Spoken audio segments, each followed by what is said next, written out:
Tenemos nueva sección de colegiados, hoy concretamente colegiados médicos, y nos acompañan los representantes de una especialidad de la medicina muy presente en el día a día de todos los pacientes que han de pasar por una sala de operaciones o que simplemente requieren de una sedación para algún tipo de prueba diagnóstica, por ejemplo.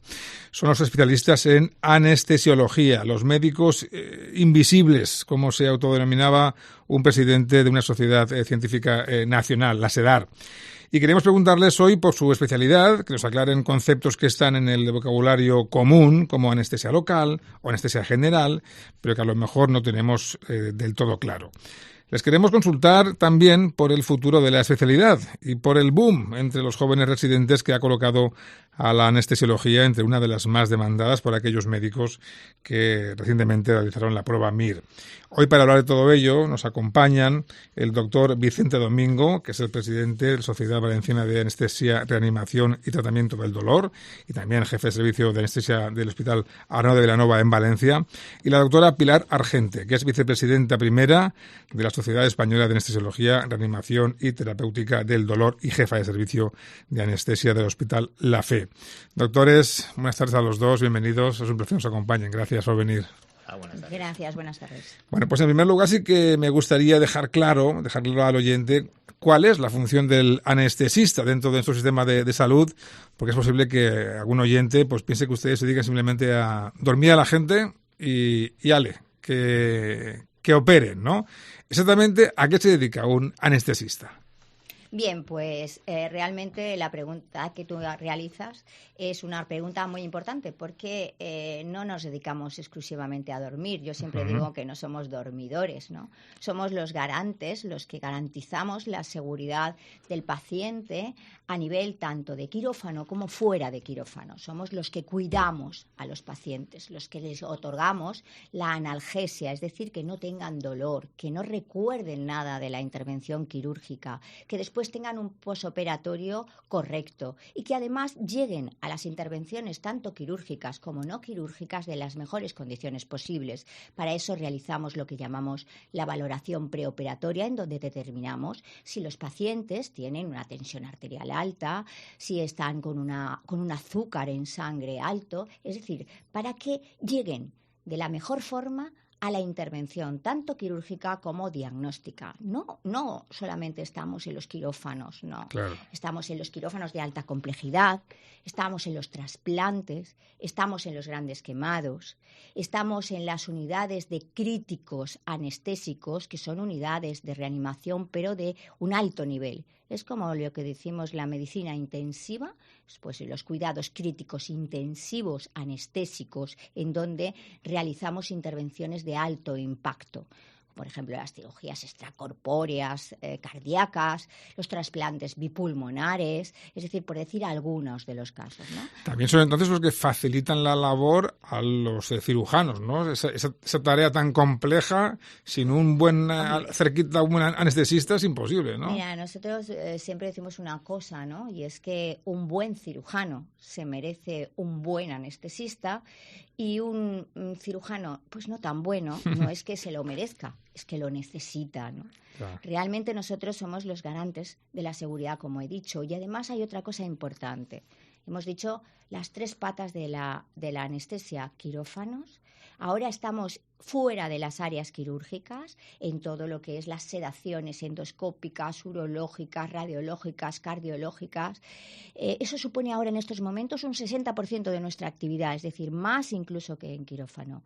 En la medicina perioperatoria y en los cuidados críticos anestésicos y en el dolor, tanto en el dolor agudo como en el dolor crónico. Es decir, somos la más versátil y la más transversal en nivel hospitalario. Si un hospital funciona bien es porque el servicio de anestesiología funciona bien, ¿no? Esto del anestesista que sea el médico invisible a mí me llama la atención. Es verdad que nada más que se habla de ustedes cuando hay problemas.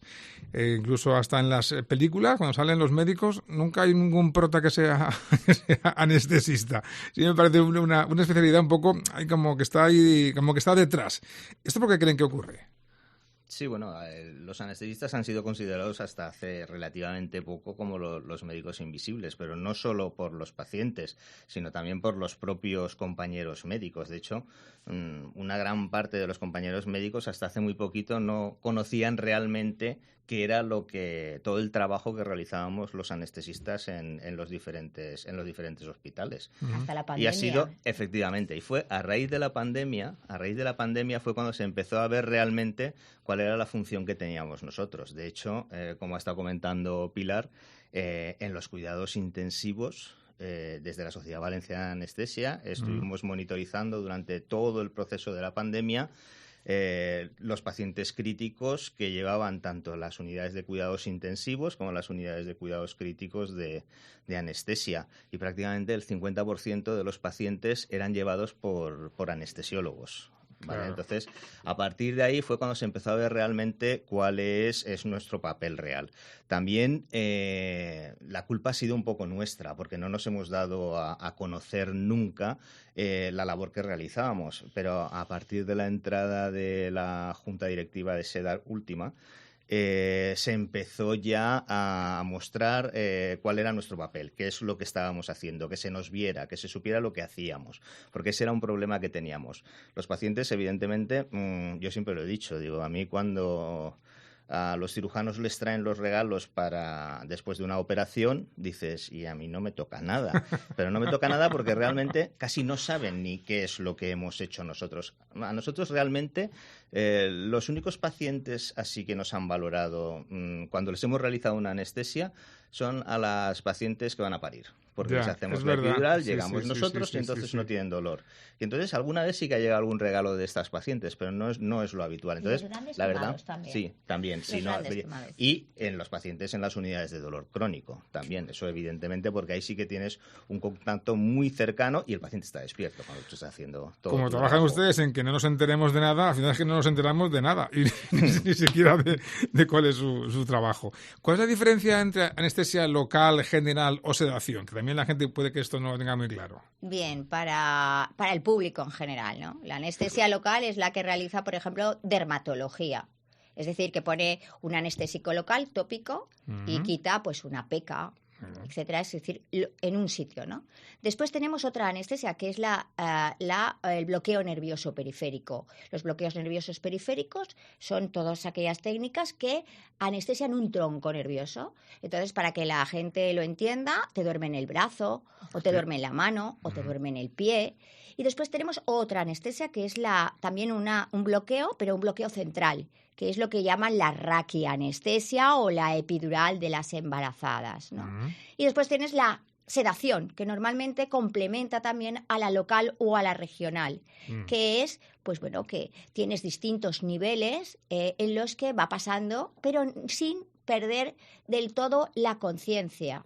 Aunque a veces como si estuvieras durmiendo en un sueño, ¿no? Como en un sueño, con lo cual puedes estar como traspuesto. Pues, como traspuesto, sí, pero con una transposición que digo yo, que cuando una sedación te la realiza un anestesiólogo que además sabe complementar, pues si tienes alguna incidencia, pérdida de respiración, etcétera, sabe recurrir a solventar las complicaciones, pues entonces no hay ningún problema. Y la general, pues que es ya totalmente anestesiado con analgesia, con hipnosis, con todo lo que con relajación neuromuscular, si se necesita, es decir, con todo, es para así decir, el paciente está entonces lo que el paciente determina como dormido completo, es decir, está completamente anestesiado. Yo creo que así pues queda un poco... ¿Cada una de estas anestesias las elige el anestesiólogo o es el cirujano el que según lo que vaya a llevar a cabo usted determina cuál es la que necesita? Las elige el anestesiólogo. El anestesiólogo valora al paciente, como veremos después, el anestesiólogo valora al paciente y mira a ver cuál es el tipo de anestesia más adecuado tanto para el tipo de cirugía que van a hacer como por las condiciones que tiene el paciente. Nosotros valoramos a los pacientes preoperatoriamente y ya en esa valoración preoperatoria que se hace, lo que se llama la valoración preanestésica, ahí lo que hacemos ya es empezar a dirigir un poco cómo vamos a realizar la anestesia. ¿vale? Pues evidentemente pues tenemos pacientes que tienen muchos problemas pulmonares, por ejemplo, pues en estos pues ya decidimos, pues le vamos a hacer un bloqueo central o le vamos a hacer un bloqueo periférico para intentar no hacer una anestesia general. Por ejemplo, hay ocasiones en las que por el tipo de cirugía pues no tienes más remedio que realizar una anestesia general, pero es el anestesiólogo el que decide qué tipo de anestesia es el que se va a aplicar. Por sus palabras, se suele evitar entonces la general. No se suele evitar la general. Lo que pasa es que decidimos en función de las condiciones del paciente qué tipo de anestesia es la más adecuada para ese paciente. Muy bien. Lo que le estaba comentando anteriormente, pues un paciente que tenga un problema pulmonar importante, trataremos de evitar la anestesia general porque, a ver, la anestesia general, como ha comentado Pilar, básicamente es colocar en coma a un paciente. Lo que haces es lo colocas en coma, entiendo, el paciente no respira, tienes que ponerle un tubo en la garganta o una mascarilla laringea para ayudarle. Y entonces tienes que ventilarlo con una máquina. Bueno, pues luego tienes que quitarle ese tubo. Si el paciente tiene muchos problemas pulmonares, es difícil en ocasiones quitarle el tubo. Entonces, pues por eso decidimos un tipo u otro de anestesia. Lo que pasa es que hay ocasiones en las que no tienes más remedio que hacer una anestesia general. Y ahí entra la segunda parte de nuestro trabajo, que son los cuidados críticos posoperatorios. Pasan a una unidad de reanimación, a una unidad de críticos posquirúrgicos, y ahí los anestesiólogos y las anestesiólogas son los que deciden cómo se va a ir destetando este paciente del respirador para quitarle el tubo con tranquilidad. Claro. Por eso digo que nuestra especialidad es muy transversal y realmente tenemos que valorar muchos factores, no solo el cirujano que tienes, que a veces también tienes que valorar el tipo de cirujano para hacer el tipo de anestesia. Claro. Cada uno tiene sus técnicas y hay que conocer cómo conjuga bien ese Correcto, equipo. correcto. Un miedo que existe es el de despertarse en mitad de una operación. ¿Eso puede ocurrir a día de hoy? Bien, eso puede ocurrir. Eso se llama el despertar intraoperatorio, ¿no? Pero cada vez pues puede ocurrir muchísimo menos, porque en estos momentos nosotros también monitorizamos, es decir, analizamos lo que está pasando en ese cerebro. Tenemos la tecnología suficiente para colocar pues unas pegatinas en donde sabemos qué nivel de conciencia tiene nuestro paciente, qué actividad en el electroencefalograma tiene. Es decir, podemos saber si el paciente está dormido, como dice popularmente, o se está despertando. Antiguamente, o sea, cuando no disponíamos de esta, yo soy de la vieja escuela, y cuando todavía no disponíamos de las herramientas para poder tecnológicamente valorar el estado de conciencia del paciente, pues teníamos más despertares intraoperatorios. Sobre todo suelen suceder en aquellas al principio y al final, en la inducción y la aducción anestésica, porque ahí el paciente está más superficial. Claro. Al estar más superficial, porque estamos anestesiándolo, estamos durmiéndolo, estamos despertándolo. Ahí tenemos que disminuir las dosis anestésicas. Entonces el paciente puede recordar pues conversaciones a lo mejor, o vamos a cambiar algo, o vamos a hacer algo del equipo que lo está circundando. Por eso muchas veces nosotros también hacemos otras cosas, y es que estamos estableciendo en el programa de humanización de los quirófanos, pues poner música al paciente. El paciente, pues, igual que nosotros protegemos los ojos con unas pegatinas, pues ponemos unos dispositivos en los auriculares al paciente, y elegimos un poco la música que le gusta al paciente, de tal forma que la anestesia se hace con música, ¿no? Y eso evita que el paciente pues un poco recuerde conjuntamente con las técnicas habituales. Pues sí, mejor recordar tu canción favorita, ¿no? Que a lo mejor una conversación que ni te va ni te viene, porque no vas a entender del equipo de cirugía. ¿Cómo ha sido la evolución de su especialidad en los últimos 20 años? ¿Ha cambiado mucho a nivel tanto técnico como farmacológico? Ha cambiado muchísimo. Como decía Pilar, nosotros somos de la vieja escuela. Nosotros empezamos hace 30 años, tenemos ya una experiencia de 30 años como anestesiólogo y como anestesióloga, y ha cambiado completamente. Ha cambiado completamente tanto los fármacos que se utilizan, porque cuando nosotros empezamos la especialidad, pues teníamos el tiopental, un barbitúrico, que era lo que se utilizaba habitualmente. El suero de la verdad. Que era el suero de la verdad, efectivamente, que era lo que se utilizaba habitualmente para inducir la hipnosis, y teníamos muy pocos relajantes musculares, y además no eran especialmente buenos, tenían una una duración muy prolongada, liberaban demasiada histamina y provocaba reacciones alérgicas.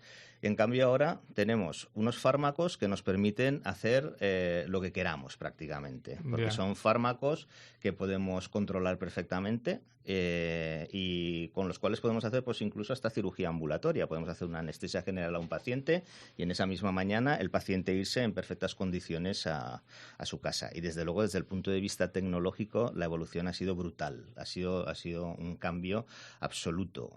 Desde, por ejemplo, lo que estábamos comentando antes de los bloqueos tronculares para la anestesia locorregional que se hacía, nosotros lo hacíamos guiándonos por referencias anatómicas. Tú sabías anatomía y ibas tocando y decías, pues por aquí tiene que estar el nervio. Sí. Ahora, en este momento, toda la anestesia locorregional la realizamos guiada por ecografía. Ya vemos dónde está el nervio y guiándonos por esto, pues ya podemos llevar la aguja hasta el punto donde nosotros queremos, ¿no? Hasta el punto exacto donde está el nervio, porque la anatomía es variable, la anatomía es muy variable. Y, a ver, desde el punto de vista anatómico, pues el 60% de las cosas están donde tienen que estar, sitio. Pero luego hay un 40% que no está en el sitio. Y de esta manera, con esta técnica ecográfica, tú puedes ver directamente como externamente, ¿no? Quien tiene la nariz más grande, los ojos más grandes, las manos más pequeñas, yo qué sé, los brazos más largos. Efectivamente. Y luego, pues evidentemente tenemos un montón de tecnología que nos permite pues saber si el paciente está muy dormido, si está poco dormido, si tiene dolor, si no tiene dolor. Realmente, como se comentaba anteriormente, la cirugía ha progresado mucho, pero la cirugía ha progresado mucho porque ha progresado muchísimo más la anestesia. De hecho, los cirujanos empezaron a hacer intervenciones cada vez más complicadas cuando nosotros podíamos manejar mucho mejor a los pacientes, tanto en tema de trasplantes, cirugía cardíaca, neurocirugía, etcétera. De hecho, está reconocida como la especialidad que más ha cambiado la morbimortalidad de los pacientes a nivel mundial. Es decir, que gracias a las consultas de preanestesia hemos reducido la morbimortalidad más del 30% de los pacientes. Esto también es desconocido por ellos completamente y esto está publicado a nivel mundial. Háblenme de un detalle importante, porque sé que desde el Colegio de Médicos de Valencia también se lucha constantemente y continuamente contra el intrusismo profesional.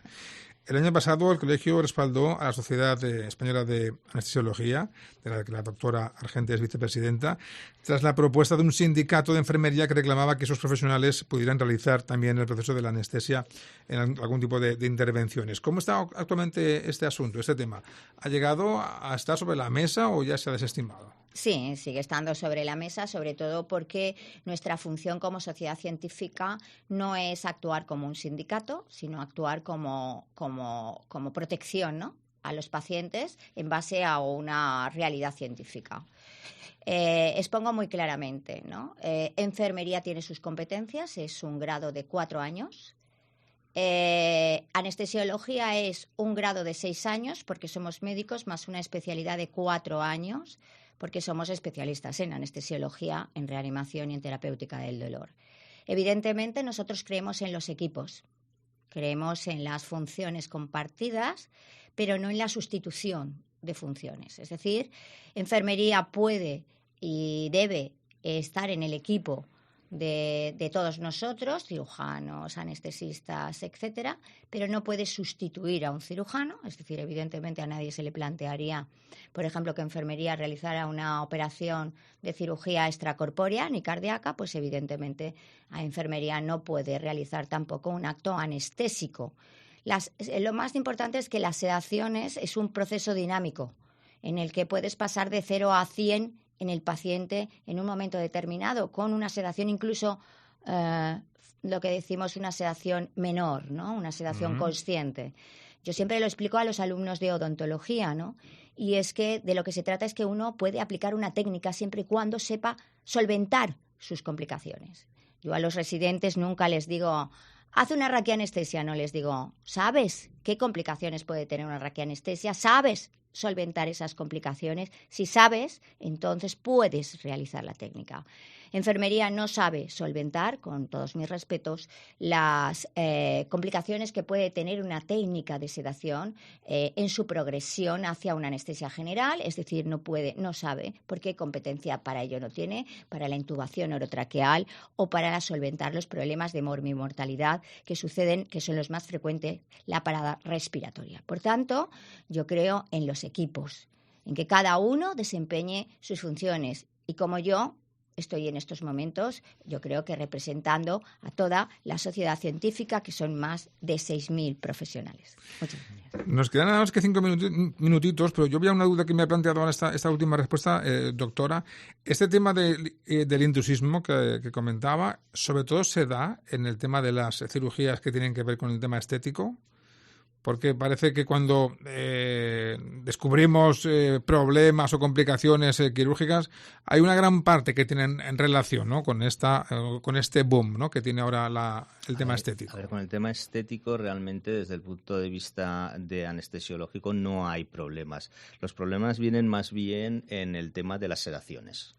El tema de las sedaciones es donde se ha planteado fundamentalmente el tema del intrusismo profesional, tanto desde el punto de vista de enfermería como desde el punto de vista médico, porque también se realizan sedaciones por otras especialidades que no están capacitadas para realizar esas sedaciones. Entonces, en el punto de vista plástico estético no hay este problema anestesiológico.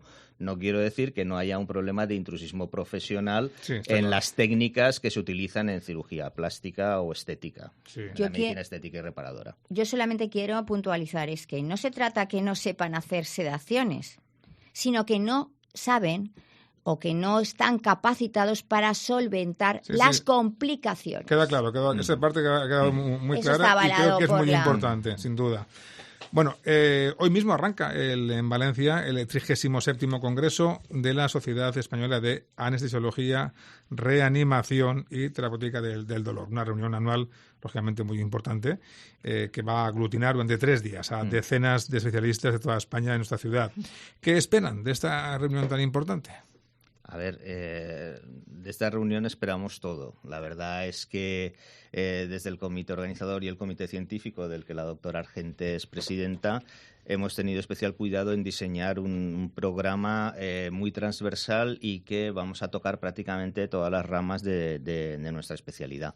Realmente, probablemente va a ser uno de los congresos más numerosos que se hayan celebrado nunca de la SEDAR, porque ya estamos cerca de los 2.000 participantes.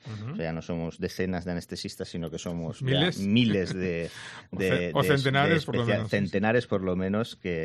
Y la verdad es que esperamos que todos los participantes aprendan mucho y compartan todas sus experiencias, porque realmente en los congresos presenciales que tenemos ahora, lo más importante es compartir las experiencias unos compañeros con otros y aprender unos de otros. La verdad es que estamos muy contentos y ya le digo, hemos comentado que este congreso lo va a inaugurar la ministra de Sanidad. Eso ya es una cosa importante. La ministra de Sanidad es anestesióloga y acudirá a la inauguración del congreso, lo que supone un espaldarazo muy importante para la sociedad y para el congreso que vamos a celebrar.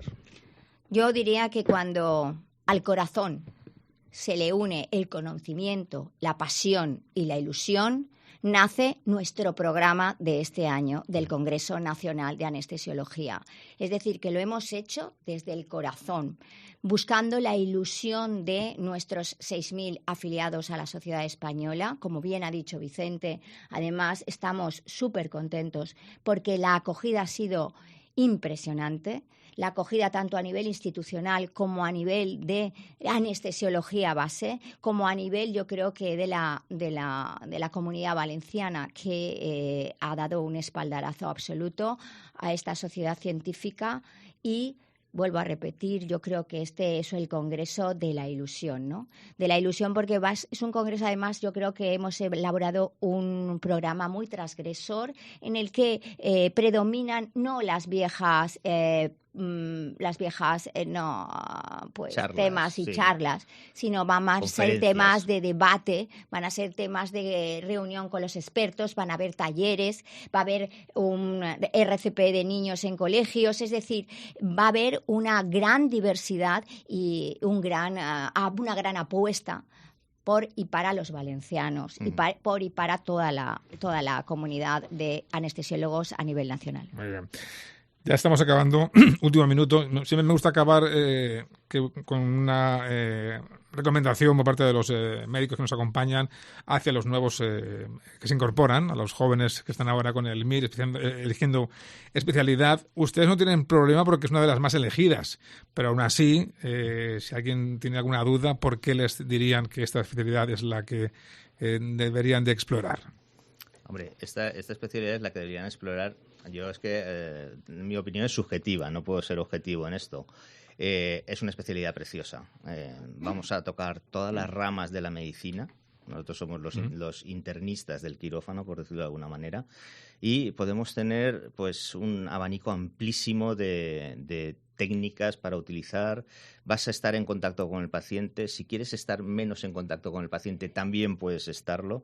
Puedes estar en las unidades de dolor crónico, puedes estar en las unidades de dolor agudo, puedes hacer técnicas de anestesia locorregional, puedes hacer anestesia general, puedes dedicarte a la investigación, puedes dedicarte a la reanimación. Tienes un abanico muy amplio que no existe en otras especialidades. Podemos tocar todos los palos de la baraja aquí en esta especialidad. Muy bien. Pues enhorabuena por su pasión y su dedicación. Que sea todo un éxito este congreso y gracias hoy por su participación en el programa. Gracias. Muchas gracias. Muchas gracias por invitarnos.